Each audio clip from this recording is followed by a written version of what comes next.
Assalamualaikum warahmatullahi wabarakatuh. Salam sejahtera buat saudaraku semua dari Sabang sampai Merauke. Belakangan ini kita dikejutkan oleh berita yang beredar di media sosial ya. Ada beberapa makam yang merupakan tokoh sejarah atau bahkan pejuang nasional yang silsilah nasabnya itu diba'alawikan seperti itu. Contohnya yang terjadi di Ngayogyakarta Hadiningrat ya, itu tentang silsilah daripada Hamengkubuwono II, yaitu KRT Sumodiningrat ya, atau Singobarong. Itu juga silsilah dari orang tuanya itu diba'alawikan. Ada lagi yang di Banyumas kemarin itu dari KPM Nusantara itu juga mengupload silsilah dari Pangeran Diponegoro yang juga diba'alawikan. Terus ada lagi juga di Kalimantan silsilah dari seorang ulama dan juga pejuang kemerdekaan, yaitu Syekh Abu Bakar siapa itu juga diba'alawikan, dan belakangan itu makamnya dibongkar ya. Nah, dari sini sebetulnya kalau kita pahami, ini sudah sangat mengkhawatirkan ini bangsa kita. Klaim-klaim sejarah yang dirubah juga diba'alawikan. Simbol-simbol negara yang seperti Garuda Pancasila, seperti bendera merah putih diba'alawikan. Tokoh-tokoh perjuangan juga diba'alawikan. Terus makam para ulama, para wali juga diba'alawikan. Ini coraknya atau motifnya itu tidak berbeda dengan yang terjadi di Palestina sebetulnya. Jadi kita itu terancam untuk terusir atau diusir oleh kelompok yang mengacak-ngacak sejarah, makam, tokoh nasional ataupun ulama. Itu kita terancam sebetulnya. Saat ini kondisinya itu sudah, menurut saya itu sangat mengkhawatirkan. Dari situlah kenapa akhir-akhir ini banyak dibentuk laskar-laskar di Nusantara ya. Seperti yang baru saja itu Laskar Fisabilillah yang mulai dideklarasikan di Cilacap gitu ya. Yang nantinya itu akan di seluruh daerah, di seluruh kota akan ada deklarasi dari Laskar Sabilillah. Terus ada juga Laskar Raja Wali Songo yang ada di Surabaya. Ada lagi Laskar Nusantara nantinya yang akan dipimpin oleh Gus Fuad kalau nggak salah itu di Jogja sini. Jadi laskar-laskar ini dibentuk sebagai siaga untuk menyikapi situasi yang ada sekarang, untuk menjaga NKRI yang kita cintai ini. Maka dari itu saya sangat khawatir sebetulnya melihat kebanyakan masyarakat belum mengetahui tentang situasi kondisi yang sebetulnya saat ini seperti apa di NKRI ini. Nah, sekarang mari kita simak beberapa video tentang klaim makam para tokoh atau ulama yang diba'alawikan. Begal yang gagal. Makam tua di depan Masjid Jami Sungai Banar Kecamatan Amuntai Selatan, Kalimantan Selatan Banjarmasin menjadi sengketa warga sekitar. Salah satu pihak mengklaim bahwa makam itu adalah makam milik Datu Kabul, Al-Habib Syekh Abu Bakar, sementara yang lain meyakini makam Datu Biha, Syekh Muhammad Nordin. Kisruh yang sudah berlangsung lama ini berujung pada pembongkaran makam pada Minggu, 1 Oktober 17. Datu Biha, Syekh Muhammad Nordin, ditengarai merupakan tokoh masyarakat dan ulama di sekitar wilayah Kampung Sungai Banar, Amuntai Banjarmasin Kalimantan Selatan di zamannya. Datu Biha, Syekh Muhammad Nordin, konon sangat aktif melakukan syiar agama Islam dan perlawanan terhadap penjajah Belanda. Tak terima makam tokoh panutan Kampung Sungai Banar itu diklaim sebagai Datu Kabul, Al-Habib Abu Bakar Al-Husaini, warga melakukan pembongkaran bangunan kubah dari beton di atas kuburan yang dibuat oleh orang yang mengaku keluarga Al-Habib Syekh Abu Bakar Al-Husaini. Wartawan yang mendatangi lokasi tersebut Jumat, 6 Oktober 17, melihat kubah makam Datu Kabul, Habib Syekh Abu Bakar, dan termasuk fasilitas majelis yang berada di sekitar makam telah porak-poranda. Alhasil makam yang dulunya ramai peziarah tersebut, kini kosong dan rusak.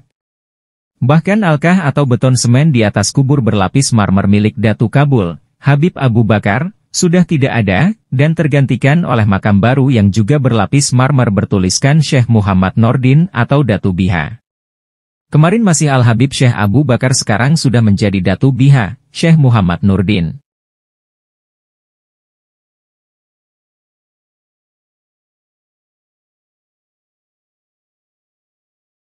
Nah, Mbah Kiai Ilyas ini makomnya yang lagi dari Arab itu makomnya di samping belakang saya.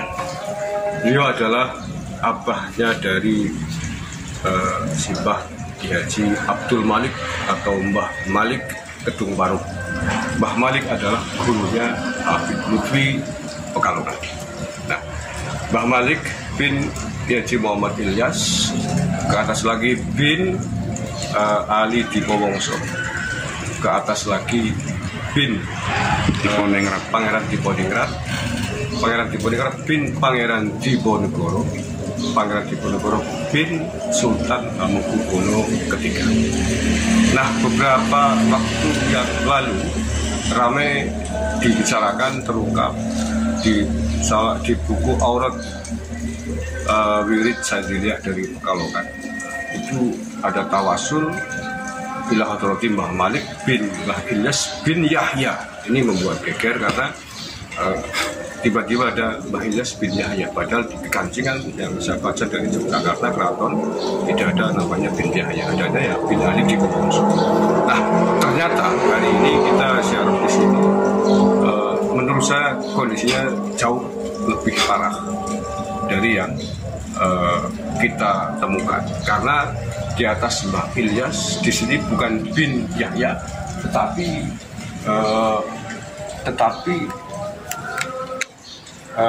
bin Said Ali Ba'abud.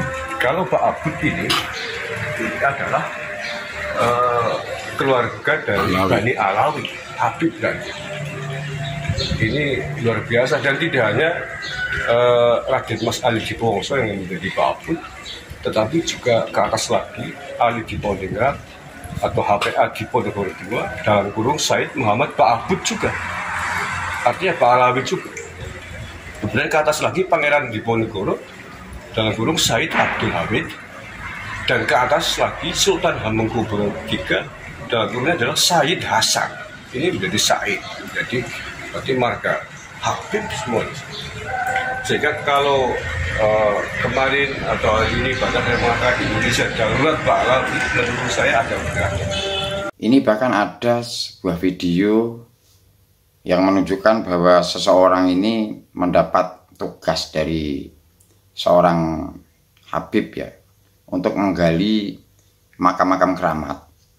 Yang menurut saya ini video ini berhubungan dengan tema yang saya bicarakan saat ini, yaitu tentang makam-makam yang diba'alawikan, tentang tokoh-tokoh baik itu pejuang ataupun ulama yang diba'alawikan. Coba kita simak bersama. Allah 3 hari sebelum puasa dipanggil sama Mbak Lutfi dan saya ditunjuk jadi Sekretaris Jenderal Petanesia, sebuah organisasi kebangsaan non-politik yang khusus merestorasi budaya dan persatuan-kesatuan. Kerjaannya menggali kuburan keramat, mempersatukan orang, dan ngurusin anggota yang sebanyak 6 juta se-Nusantara. Saya bilang, nah ini udah isengnya Mbak Lutfi lagi ini. Mau tenang-tenang dikasih kerjaan yang lumayan. Nggak pakai modal, nggak pakai gaji, suruh cari sendiri. Istri udah meremut-meremut, mas setiap hari saya jualin satu-satu. Tapi alhamdulillah ini berarti mau ada naik derajat. Alhamdulillah. Selanjutnya.